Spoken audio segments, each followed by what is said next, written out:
Israel Lebanon ceasefire पर Trump का post सामने आया है। उन्होंने कहा है कि हिजबुल्लाह सही काम करेगा, ट्रंप की तरफ से कहा गया है। अब क्या कुछ ये पूरी खबर है वो आपको बताती हूँ, लेकिन इजराइल और लेबनान के बीच में सीजफायर हो गया, ये सबसे अच्छी बात है। और ये वॉशिंगटन डीसी में हुआ है, जब बातचीत की टेबल पर दोनों देश साथ में आए। सोशल मीडिया पर इसके बाद राष्ट्रपति ट्रंप ने मैसेज किया और उम्मीद की है कि हिजबुल्लाह सही से काम करेगा। ट्रंप की तरफ से कहा गया कि अब और हत्याएं नहीं होगी, शांति होनी चाहिए, ये भी उनकी तरफ से कहा गया है। हालांकि इस पूरी वार्ता के दौरान हिजबुल्लाह नदारद रहा, क्योंकि लेबनान सरकार से बातचीत की गई। लेबनान सरकार से यह कहा गया कि हिजबुल्लाह पर वो लगाम लगाए, लेकिन इस सब में हिजबुल्लाह क्या मान जाएगा, ये सबसे बड़ा सवाल है। क्योंकि हिजबुल्लाह की तरफ से अभी भी इजराइल के ऊपर लगातार हमले किए जा रहे हैं और वो अपने ऊपर हुए हमलों का एक तरीके से बदला लेते हुए नजर आ रहा है। और अगर वो इजराइल की तरफ इसी तरीके से हमले करते रहेगा तो इजराइल कब तक इस सीज फायर का मान रखने वाला है, ये भी देखना होगा। दोनों देशों के बीच में बातचीत हुई, मान लिया गया, स्वीकार कर लिया गया। 33 साल बाद ये देश एक दूसरे के साथ बैठे, बातचीत पर सहमत हुए, एक दूसरे को बधाइयां दी, पोस्ट जारी कर दिए। लेकिन इसके बाद तस्वीर कुछ बदली नहीं। इजरायली डिफेंस फोर्स ने उत्तरी लेबनान में, दक्षिणी लेबनान में एक बार फिर से हमला किया और दक्षिणी लेबनान में हमला करने के साथ साथ हिजबुल्लाह उसके जवाब देते हुए नजर आ रहा है। दोनों देश कुछ वक्त के लिए जरूर अपने हमलों की फ्रीक्वेंसी को, इंटेंसिटी को कम करते हुए नजर आ रहे हैं, लेकिन ये हमले एकदम से बंद हो गए हैं जैसा कि ईरान के साथ हो रहा है, ऐसा कतई नहीं है। सीज फायर के ऐलान के बाद उत्तरी इजराइल पर हमला हुआ है और ये कारमेल और नहारिया इलाकों पर रॉकेट अटैक हुए हैं। हिजबुल्लाह ने उत्तरी इजराइल पर हमला कर दिया है, आपको बताएं। इसी बात का जिक्र मैं कर रही थी अभी कि एक तरफ सीज फायर की बात की जा रही है, लेकिन हिजबुल्लाह पूरी तरीके से एक्शन में नजर आ रहा है और इजराइल पर हमला किया उसने। कारमेल और नहारिया इलाके में उसने रॉकेट से अटैक किया है। उसके बाद की ये तस्वीरें सामने आई हैं कि किस तरीके से यहाँ रॉकेट दागने के बाद धुएं का गुबार उठते हुए नजर आ रहा है। और ये जगह उत्तरी इजराइल है, कारमेल और नहारिया। उत्तरी इजराइल को हिजबुल्लाह निशाना बना रहा है, दक्षिणी लेबनान को आईडीएफ निशाना बनाते हुए नजर आ रही है। कारमेल और नहारिया से ये तस्वीरें सामने आई हैं, सीज फायर का ऐलान, लेकिन इलाकों पर रॉकेट अटैक, और ये हिजबुल्लाह ने किया है। उत्तरी इजराइल पर यह हमला किया है और एक बार फिर से इजरायली डिफेंस फोर्स की तरफ से जो कुछ भी किया गया है साउथ लेबनान में, उसका बदला लेने का प्रयास हिजबुल्लाह करते हुए नजर आ रहा है। एक तरफ ये कहा जा रहा है कि सीज फायर हो गया है, राष्ट्रपति ट्रंप पोस्ट करते हुए नजर आ रहे हैं कि हिजबुल्लाह अच्छे से काम करेगा, शांति बनी रखेगी और इसके साथ साथ कोई भी बड़ा हमला नहीं किया जाएगा। लेकिन राष्ट्रपति डोनाल्ड ट्रंप के पोस्ट करते ही दूसरी तरफ तस्वीरें आ जाती है उत्तरी इजराइल से। ये तस्वीर कुछ इस तरीके से सामने आती है जिसमें हमला बाकायदा रॉकेट से किया गया है और उसके बाद धुएं का गुबार उठते हुए देखा गया है। अभी भी हमलों की फ्रीक्वेंसी और इंटेंसिटी तो कम हुई है, लेकिन हमले फिर भी हो रहे हैं। ये दोनों देश अगर इसी तरीके से इस शांति को बना करके रखेंगे तो हो सकता है कि मिडिल ईस्ट में चल रहे युद्ध में एक शांति बातचीत के वक्त फिर से ये मैसेज देने की कोशिश की जाए कि इजराइल में जब सब कुछ शांत है, यानी लेबनान में वो तबाही मचाते हुए नजर नहीं आ रहा है, तो अब ईरान को भी मान लेना चाहिए और अमेरिका इस तरीके से उस पर भरपूर प्रेशर बनाने की कोशिश जरूर से करेगा। अमेरिका और ईरान के बीच में यूरेनियम संवर्धन दरअसल एक बड़ा मुद्दा है। राष्ट्रपति ट्रंप ने ईरान के यूरेनियम प्रोग्राम को लेकर के बड़ा बयान दिया, हालांकि ईरान ने इसे सिरे से नकार दिया है।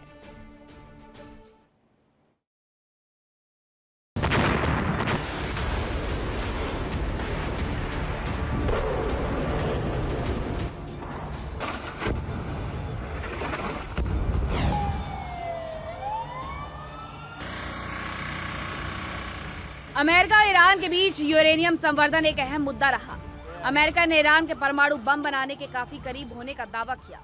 उधर ईरान का साफ तौर पर कहना है कि परमाणु संवर्धन उसका अधिकार है और उसका परमाणु कार्यक्रम शांतिपूर्ण कामों के लिए है।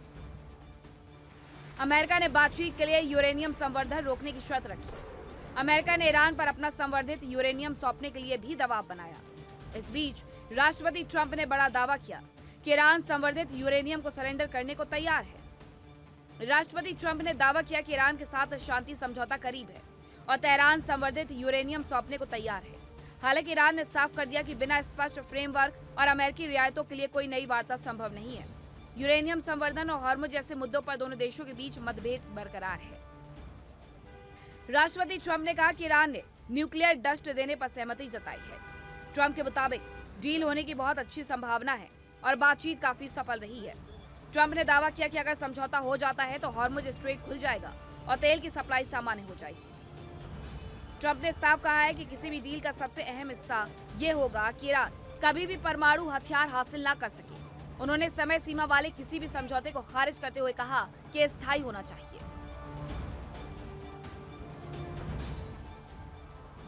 उधर ट्रंप के दावे को ईरान ने खारिज कर दिया। ईरानी संसद के स्पीकर मोहम्मद बी गालिबाफ के करीबी सूत्रों के अनुसार अमेरिका को यूरेनियम देने को लेकर कोई बातचीत ही नहीं हुई। ईरान ने यह भी स्पष्ट किया कि आगे की बातचीत तभी होगी जब अमेरिका उसकी सभी शर्तों को मानेगा।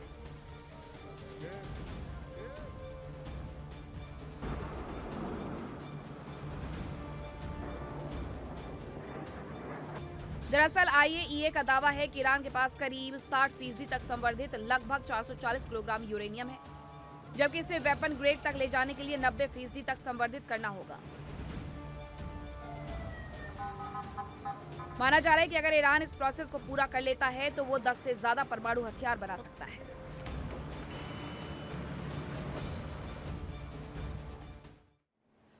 अब आइए आपको बताते हैं राष्ट्रपति ट्रंप ने दूसरे दौर की वार्ता से पहले आखिरकार वो कौन कौन सी शर्तें हैं जो कि ईरान के सामने रखती हैं। 10 बड़ी शर्तों में अगर बात की जाए पहले पॉइंट की, तो ईरान के परमाणु ठिकानों पर अंतर्राष्ट्रीय निरीक्षण की इजाजत मांगी गई है। ये शर्त रखी गई है, यानी आईएईए जाकर के वहां पर निरीक्षण करेगी। 440 किलो एनरिच्ड यूरेनियम सौंपना और उसके संवर्धन कार्यक्रम को बंद करना भी इस शर्त का दूसरा अहम हिस्सा है। सभी तरह की मिसाइलों के भंडार को सार्वजनिक करना होगा। बताना होगा ईरान को कि आखिरकार उसके पास कितना बड़ा जखीरा है मिसाइलों का।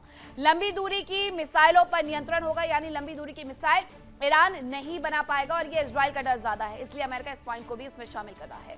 हॉर्मुज स्ट्रेट से नियंत्रण हटाना होगा। हालांकि ऐसा पहले नहीं था, लेकिन इस युद्ध के बाद ईरान अड़ गया है कि वो हॉर्मुज पर नाकेबंदी करेगा और वहां से टैक्स भी वसूलेगा।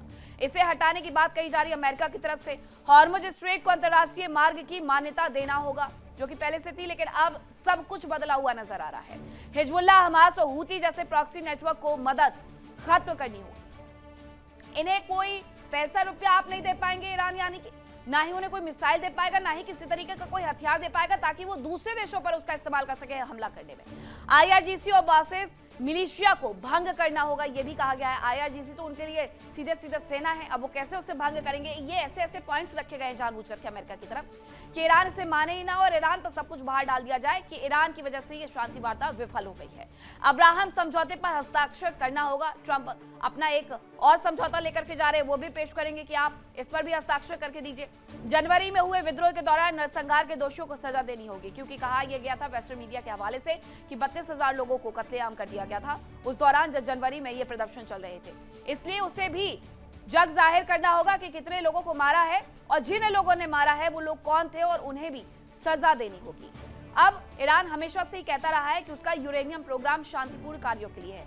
हालांकि अमेरिका ने इस बात पर आज तक भरोसा नहीं किया और उसके पीछे की वजह भी है कि संवर्धित यूरेनियम 15 से 20% जब होता है तब उसका इस्तेमाल ऊर्जा के लिए होता है, लेकिन जब वो 60 से 90% तक पहुंच जाता है तो उसका इस्तेमाल परमाणु हथियारों के लिए होता है। अब क्योंकि ईरान के पास करीब 60% तक संवर्धित लगभग 440 किलोग्राम यूरेनियम है, इसीलिए अमेरिका इस बात पर भरोसा नहीं कर पा रहा है। आइए अब आपको बताते हैं कि आखिर यूरेनियम संवर्धन क्या होता है। प्राकृतिक यूरेनियम में आइसोटाइप U-235 की मात्रा बढ़ाना।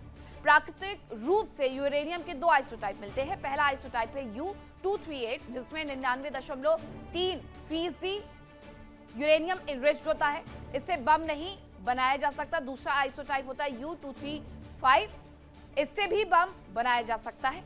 गैस सेंट्रीफ्यूज प्रणाली से यूरेनियम संवर्धन होता है। यूरेनियम को गैस के रूप में सेंट्रीफ्यूज में डाल दिया जाता है और सेंट्रीफ्यूज को काफी तेजी से घुमाया जाता है।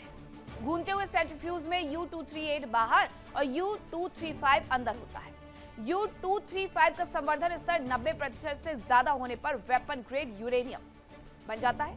एक परमाणु बम के लिए 15 से 20 किलो हाई एनरिच्ड यूरेनियम की आवश्यकता होती है और ईरान के पास 20 से 25 बम बनाने के लिए पर्याप्त यूरेनियम है। और उसने कहा भी था जब ये वार्ता ओमान की मध्यस्थता में चल रही थी तब उसकी तरफ से ये कहा गया था कि वो मात्र 2 हफ्ते के भीतर अपने आप पर परमाणु हथियार बना लेगा और जब वहां पर मैन मेड भूकंप आते हैं तो इससे ज्यादा संभावनाएं बढ़ जाती हैं कि उसकी तरफ से परमाणु हथियार बना लिए गए हैं, लेकिन पूरी दुनिया ये नहीं जानती। इसीलिए अमेरिका ने जानबूझ करके एक पॉइंट डाला है कि आप अंतरराष्ट्रीय एजेंसी को अपने यहां पर आकर के अपने परमाणु एनरिच्ड जो यूरेनियम है उसके बारे में पूरी तरीके से रिसर्च करने देंगे। देखिए इंडिया डेली 24/7 अब आपकी स्मार्ट टीवी पर।